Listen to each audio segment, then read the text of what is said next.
from this point on, we're recording, so anything that you do say can and will be used against you in the floor. I totally understand that. That's fair. It's not the first time we've heard that. Welcome to the Tunbridge Wells Borough Council What We Do podcast. Woo! Who are you and what are your job titles? Do you want to go first, Jazz? Okay, I'm Jasmine, and my job title is Customer Experience Advisor, or my assistant. Assistant. So I am assistant. You're an assistant. I'm an assistant. And I work over in the Amelia Scott building, based mostly in the contact centre.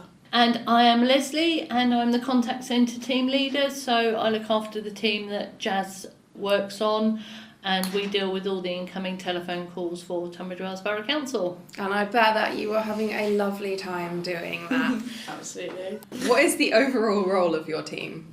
We're split between front of house and contact centre, so we've got the public face people coming in off the streets, asking us questions, and the contact centre. So we deal with every single individual incoming inquiry to the council, be that just on switchboard, and we transfer it out to departments we don't deal with. But Jazz and her crew will answer questions on housing, council tax, benefits, the dreaded bins, Assembly Hall theatre bookings, parking. So there's some massive services there, and the contact centre is kind of mirrored downstairs, front of house as well, where they get a lot of homeless applications. Very, very busy team. So what do you do day to day? Start off coming into the office, log on, you have no idea what you're going to face. That's the fun part of the day, I guess. It's just, if you're on switch, then you're directing calls outwards to either our team or to other people, answering queries on whatever people hit you with, really. And when I come in the morning, I make sure we've kind of utilised our resources as best as possible to make sure the right people are in the right queues. We're very much driven by demand, time of year, weather conditions for bin collections, new council tax billing in March, so we kind of foresee when we're going to be really busy and move people around accordingly. So I monitor the queues and change things as we need to during the day. What is the most satisfying part of your role? We've hit a target that we've never been able to hit before, and we've actually done it 3 times now since October, which is 0% abandon rate for all calls coming in for that day, and also 0 calls abandoned. So we've literally logged on at 9 o'clock in the morning, logged off at 5 o'clock in the evening, and not one single call has been waiting to the point where they've abandoned. So we've answered every single call that's come in. We've never ever achieved that before. I've been doing this for about 18 years now, and that's never happened, and we've done it 3 times recently. So that's amazing. For me, that's very satisfying. That's taking the personal element out of it. You know, that's very stats orientated, and you know, we're doing a great job. But Jazz? I would say mine would be getting people on the phone that have really, really difficult queries, and they have no hope that they're going to be able to sort it out, and then you are able to figure out a resolution for whatever their issue is, and they're left feeling like, oh wow, actually I can sort whatever's going on in my life out. It's really satisfying. Leaving people like that, because you can get any kind of query on the phone, like you've no idea what you're hit with. So yeah, it's cool. It's very cool. We do have some strange calls. We had a lady phone up asking how to cook a piece of Christmas ham. Yeah, that's fun. Which, you know, she was given full instructions full rundown as to how to get it. You know, do you like your ham a little more well done? Would you like it slightly more moist? That kind of sitch. I had a lady phone up one day. The police helicopter was up. Oh God. Obviously circling, looking for something or someone, and she phoned up and asked if it was going to be flying up for much longer because it was very noisy. She was about to host the Bridge Club that afternoon, and it would be very distracting. So she actually wanted the police helicopter removed, so as not to disrupt the Bridge Club. As you should, yeah. You know, you never ever know what kind of call you're going to get. That's amazing. I do love stuff like that. Yeah, that's fantastic.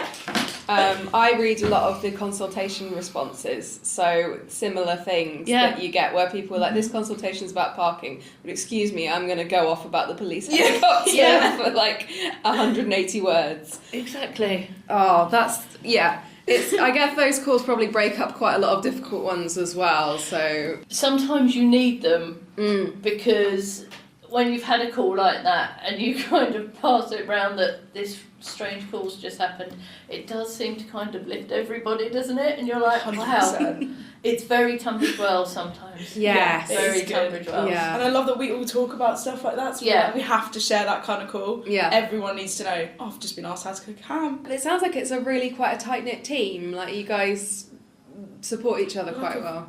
Yeah, like a family, aren't Definitely. we? It's really wholesome. Definitely. We've done a lot of recruiting recently, and, you know, hopefully Jazz will be able to get her head out the door when we leave here, but I think we've nailed it because we have got a cracking little team now, and everybody's got their strengths, everybody's got their weaknesses, but the weaknesses are covered by somebody else's strengths. 100%. And it kind of goes round, and if anybody's having a bit of a down day, somebody else will notice that Yeah. and chivvy them along, so it's a nice team. Yeah.